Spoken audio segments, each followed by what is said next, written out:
Are you wondering what exactly is brand journalism and how can you use it to promote your brand? In this video, we're going to cover the basics of brand journalism, a short and sweet, down and dirty spoon feeding of the fundamentals of brand journalism. You'll learn what it is and why it's so important to be using brand journalism. We'll also show you some basic examples of good brand journalism. Make sure to stick around until the end because we're going to share a practical tip you can use to help justify your investment in brand journalism with your boss. Yep, that's right. It's a simple, common sense thing that actually works. So stick around until the end as we cover brand journalism for dummies. What exactly is brand journalism?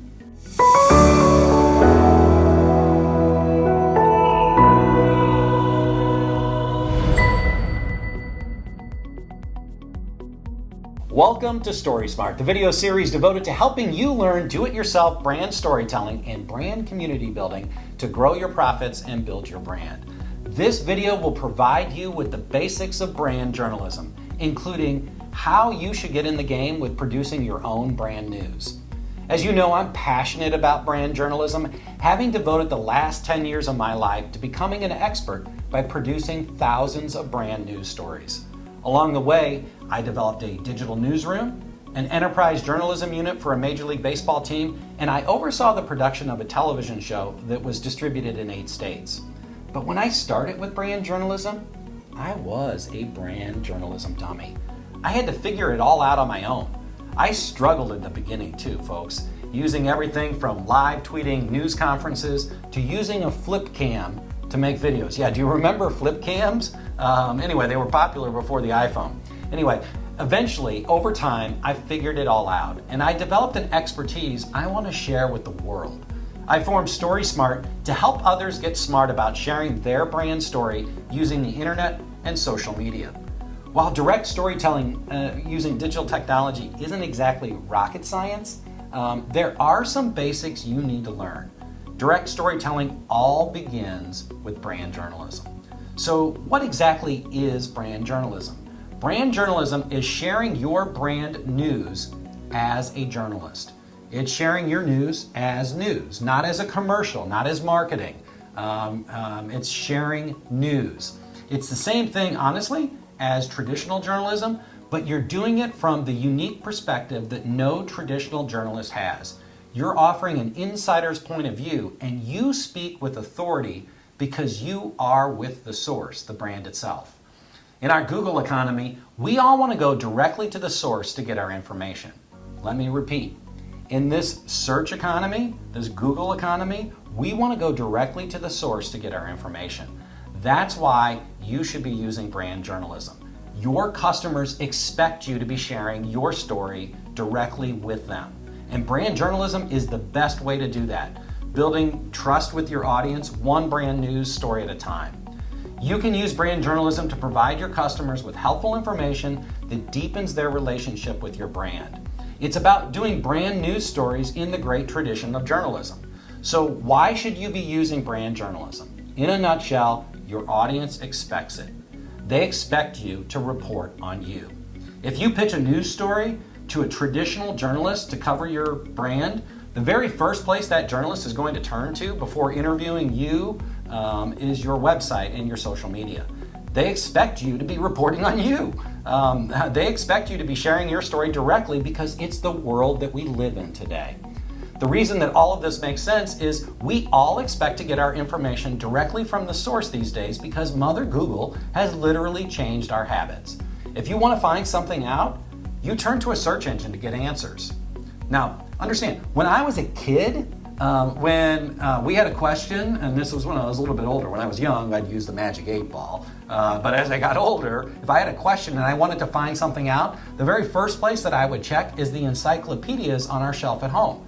And if it didn't contain the answer to our question, we would literally call the reference desk at the local library. This was like pick up the dial phone in the house with the cord, call the local library, ask the question, the librarian would write it down, go look it up, and then call us back.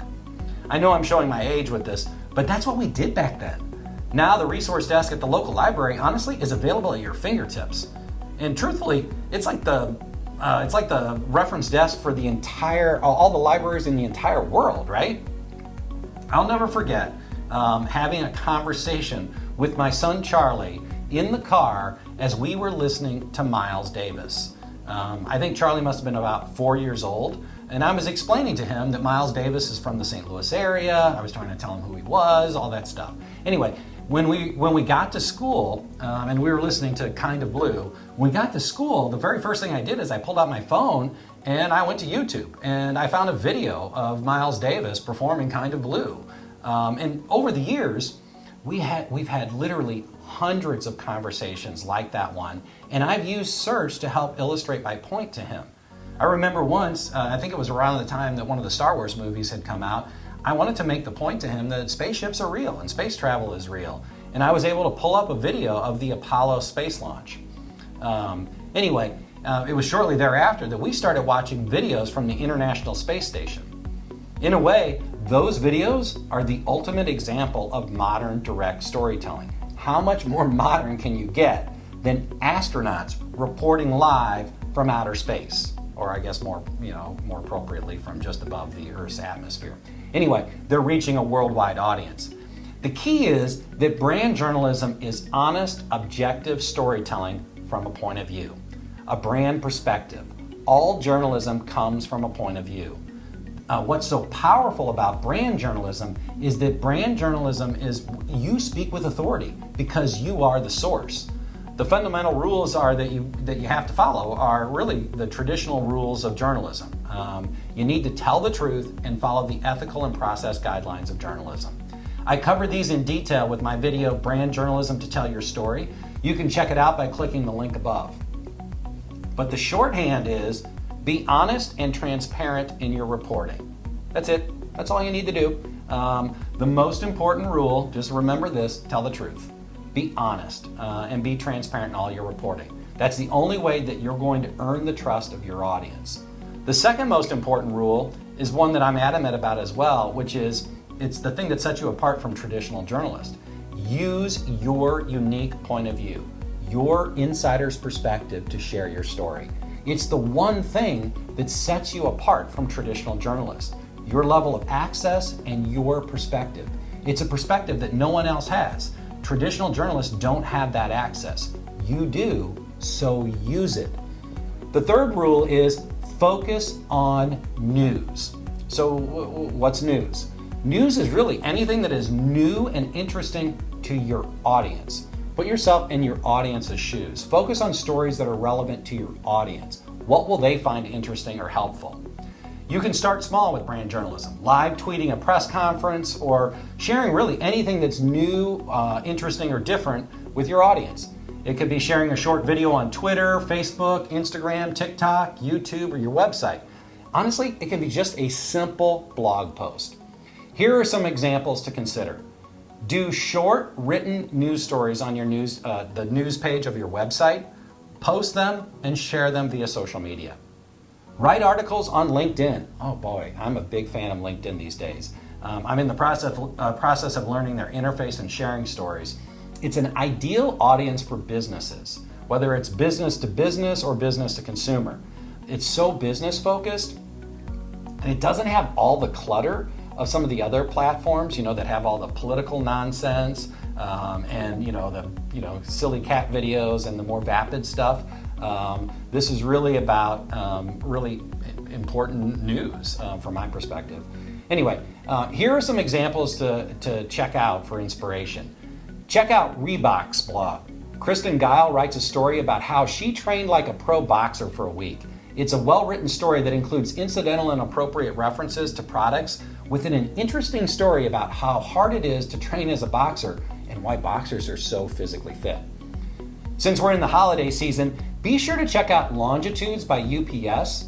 Candidly, with all of the deliveries that happen around this time of year, I almost feel like the UPS driver is like one of my coworkers because I see the driver so much and I run a home-based business. Anyway, the UPS blog focuses on logistics, technology, sustainability, and global trade. Under their United Problem Solvers section, there's a great article about smart cities. 3 reasons why you should be investing in smart cities now.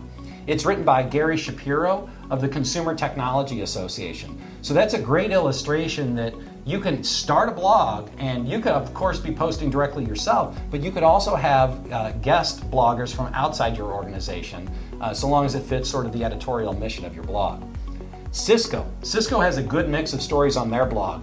There's a story from Connie Tang about video conferencing that starts with the point that Cisco recently acquired Voicea, allowing them the ability to use the intelligent voice feature to generate a transcript from a WebEx recording.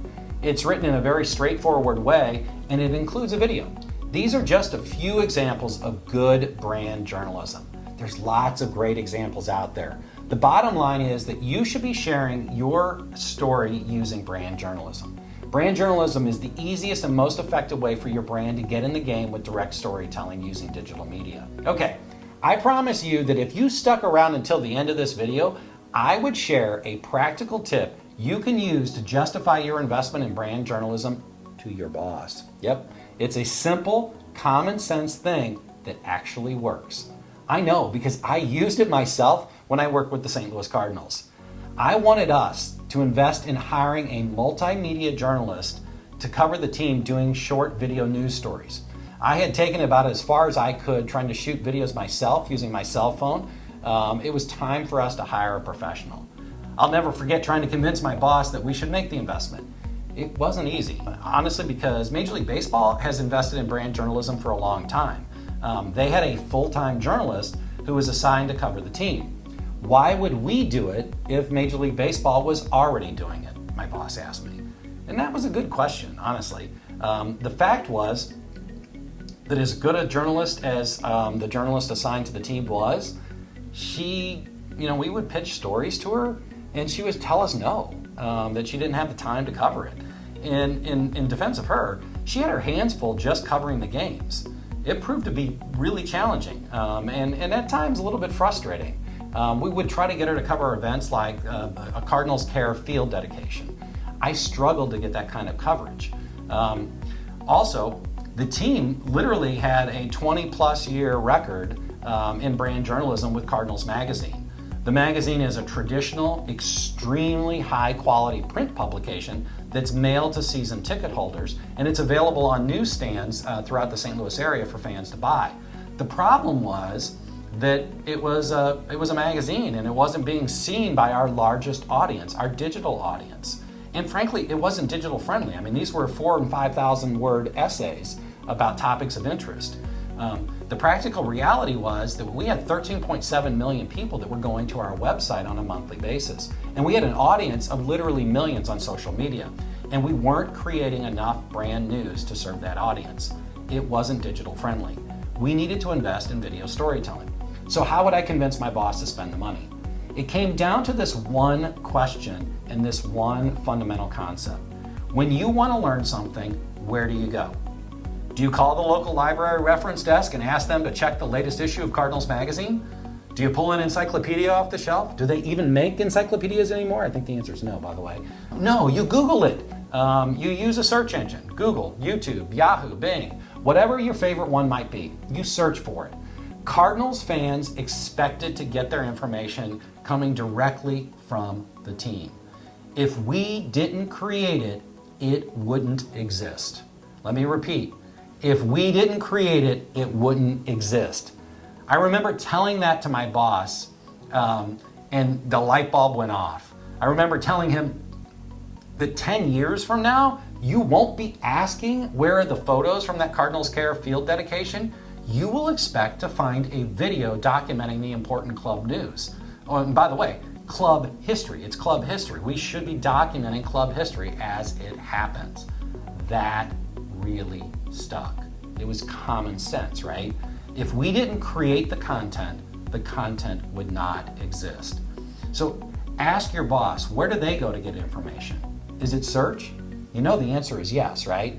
If you don't create the content for your brand, who will? If you rely on traditional journalists to cover you, you might get some great coverage or you might not. And this is the problem that I see all around St. Louis. Some of the biggest brands in our town have huge PR staffs and they're devoted to things that were relevant when I was a kid, but they're not nearly as relevant today. They should be taking some of that staff and devoting them to directly telling their story. Anyway, you know that if a reporter covers you, there may be mistakes in their stories, and these could be just little factual mistakes, or frankly, you might not like the way they framed your news. So with brand journalism, you control your narrative and you ensure that all of your important brand news is covered. Almost importantly, it can be found. That's right. Because you've shared it digitally, it can be found. It lives on long after you post it. And you don't have to call the local librarian to find it. You just go to Google. We live, my friends, in a search economy. If you are selling anything, whether that's ideas or widgets, you need to be online. No matter what your business, whether you're a for-profit or a non-profit, your customers expect to get authoritative information about you from you. That's right. Brand journalism is the best way to present that information and to build your audience and to build your credibility. Anyway, that's brand journalism. I hope you found this video helpful. If you like what you saw, please let me know. If you didn't like what you saw, let me know that too. I want to hear from you. I would love to hear your comments. Also, if this was helpful, please consider hitting that subscribe button and joining us for future videos. We're doing a full series of brand journalism for dummies videos to help you implement the single most important technique that all brands should master to share their story directly with their customers. My friends, you should get in the game with video storytelling by starting with brand journalism. You have a perspective on your brand that no one else has. Your customers expect you to be sharing your story directly with them. They crave information and they want to go directly to the source for that information. You owe it to your customers to share your news directly with them. You can do it, and I'm here to help you. Until next time, stay story smart.